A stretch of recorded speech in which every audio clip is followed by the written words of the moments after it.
notre, notre conférence, découragé, je me disais, sûrement ça va donner une connotation négative. On va se dire, mais nous serons qu'on nous décourage à entreprendre quoi? Sûrement quelqu'un s'est posé cette question au départ. Décourager comment? Il va nous décourager quoi? Non, je ne veux pas vous décourager. Mais je voudrais à ce qu'ensemble nous puissions comprendre qu'à nos côtés vivent des personnes qui ont des DA, qui sont de PhD, qui sont de doctorants, qui ont défendu de grands, qui ont des grands diplômes, qui ont soutenu des thèses sur le découragement. Vous connaissez ces gens-là? Quelqu'un a déjà rencontré quelqu'un comme ça? Moi, j'en ai déjà rencontré. Il y a des gens qui ont la distinction en découragement. Il suffit que tout dans l'amour pour la scène nous les déflène. Ah là là là. Mon ami, il faut arrêter ça. Tu rêves. Il ne peut jamais t'encourager. Jamais t'encourager. Tu te réveilles le matin, tu lui dis, aujourd'hui, je pense que je dois faire. Non. On a dit, la conférence commence à 15h30. Je dois me déplacer déjà à 15h30. Ah, mon cher, les Congolais. Attends de 16h30. Il calme-toi, quand on gagne le film. Ils sont là comme ça. Ils distinguent même en deux fois. Voilà. Ainsi, je voudrais que nous puissions comprendre ces messieurs que j'ai invités dans notre conférence. J'ai cité M. Thomas Edison. Écoutez ce qu'il nous dit. Une fois, il en a rencontré aussi, voilà, sur le chemin des grands. C'est toujours parsemé aussi de quelques histoires. Thomas Edison, quand il en a rencontré, écoutez sa position, il a dit,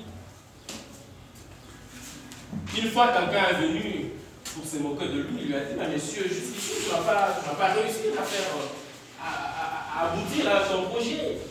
Et écoutez sa réponse, j'apprécie beaucoup cette réponse. Il dira, il a démontré 999 manières par lesquelles on ne peut pas obtenir l'ampoule. Lui n'a pas dit j'ai échoué 999. Il a dit j'ai démontré 999 possibilités par lesquelles vous ne pouvez jamais obtenir l'ampoule. Voilà, j'aimerais que cette parole continue à sonner à nous. Si nous rencontrons ce genre de personnes, des thésards, des doctorants en découragement, avant tu m'as présenté la conférence, non, les gens de la Kenya ne suivent jamais ça. Et ils sont toujours comme ça, très efficaces, avec des arguments tombent à vous faire trembler comme ça. Il faut savoir y faire face. Nous devons cultiver le courage et la persévérance. Pourquoi? Parce qu'exactement, c'est le chemin qui nous permettra d'accéder dans le paradis des entrepreneurs. Pour être entrepreneur, il faut savoir faire attention à ces gens-là. Parce que tout ce qu'ils savent faire, exactement, c'est décourager. Ils n'ont rien de plus. Et bien souvent, peut-être vous avez déjà entendu comme moi ces genres de phrases. Ils ont dit que nous, on ne peut jamais faire parce que nous sommes deux.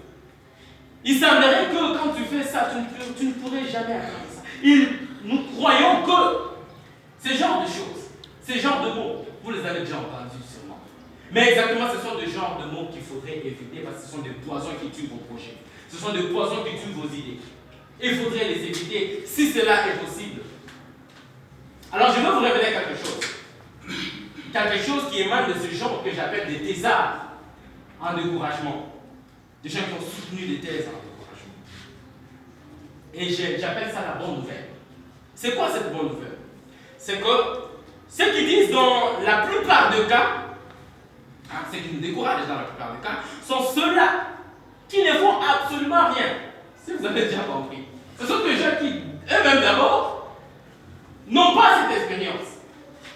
Non, je vais payer le guide, je vais mettre ça au transport pour qu'il y ait un produit. Ah mon gars, en fait tout ce PC ici. Lui-même tu le regardes, il n'a jamais payé, même pas un vélo. Mais il connaît déjà dans la maîtrise de la vie en tout cas. Est-ce qu'il n'existait pas d'autres possibilités pour contourner ça? Parce que ça c'est un problème. Il n'y a pas d'autres moyens pour contourner. Alors, je continue avec ma bonne nouvelle. C'est que ces gens-là ne font absolument rien. C'est-à-dire qu'ils n'ont pas une expérience. Nous avons encore un conseil à vous prodiguer. Autrement dit, vous avez plus de raisons de ne pas les écouter et de ne pas vous laisser décourager. Parce qu'ils n'ont pas l'expérience nécessaire pour vous prodiguer ces conseils. Je suppose que ne peut me donner ces conseils que quelqu'un qui est expérimenté. Soit tu l'as déjà fait, soit tu l'as déjà observé de près. Alors il peut me donner un conseil. Ok, je veux entreprendre mes études à l'université, précisément à la faculté de droit. Voilà, je vais faire le droit. Est-ce qu'il faut venir absolument voir M. Arnold? Non! Il a l'expérience de sa faculté, l'économie. L'expérience du droit, il faut aller voir Maître Teddy, par exemple. Il faut aller voir, je vais améliorer mon expertise culinaire. Je dois aller voir Darut, par exemple. Pas aller voir M. Arnold, parce que M. Arnold n'a pas toutes les informations possibles là-dessus. Sinon, il risquerait de mettre de nuages, de créer un ciel tout à fait obscur par rapport à ton projet. Donc, la très bonne nouvelle, alors, pour la très bonne nouvelle, j'ai invité ces messieurs, certains sont de ma génération, ils l'ont vu à la télé peut-être, il s'appelle Jean-Claude Van Damme. Jean-Claude Van Damme, ces messieurs, écoutez ces critiques. Il ne faut pas écouter le bruit du monde, mais le silence de l'âme. Deux fois, il faut savoir s'écouter soi-même. Ce n'est pas le orgueil, mais c'est important. Des fois, il faut savoir s'écouter soi-même. N'est-ce pas même la Bible nous dit, fortifie-toi et prends courage. Parce qu'il y aura un temps où personne ne va t'encourager. Mais tu es obligé de te fortifier toi-même et de prendre courage pour avancer. Alors, cela n'est possible que si nous décidons, en fait, si nous acceptons de prendre la décision. Je m'excuse pour ces mouvements parce que normalement on devait projeter. Voilà. Le troisième point, rapidement, la discipline